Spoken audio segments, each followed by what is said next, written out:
Hello friends, welcome to my channel. మన ఇంట్లోన ఇటువంటి TV screens అనేవి ఇలా జిడ్డు పట్టేసినట్టు ఉంటాయి కదండి. ఇంట్లో చిన్నపిల్లలు ఉన్నారంటే ఇంకా జిడ్డు చేసేస్తూ టచ్ చేస్తూ ఉంటారు.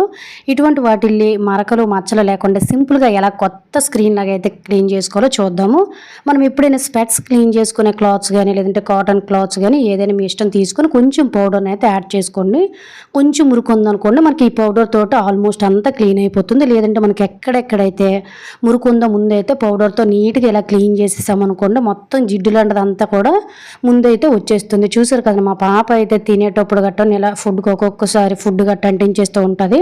సో అందుకే నేను కొంచెం తడి క్లాత్తో తుడుస్తున్నాను. ముందైతే పౌడర్తో క్లీన్ చేసుకున్నట్లయితే ఆల్మోస్ట్ మనకి మురికి జిడ్డు అంతా పోతుంది. అలాగే మరకలు ఎక్కడెక్కడ ఉన్నాయో క్లియర్గా కనిపిస్తాయండి. ఆ తర్వాత తడిగొడ్డ పొడిగొడుతూ ఈ విధంగా నొక్కుబెట్టి తుడిచేసామంటే మనకి నెల రోజులైనా కూడా సింపుల్గా స్క్రీన్ అనేది చాలా నీట్గా ఉంటుంది. వీడియోలో క్లియర్గా చూసారు కదా, యూజ్ అవుతుందండి. ట్రై చేసి వీడియో కనుక నచ్చినట్లయితే ప్లీజ్ లైక్. Thank you.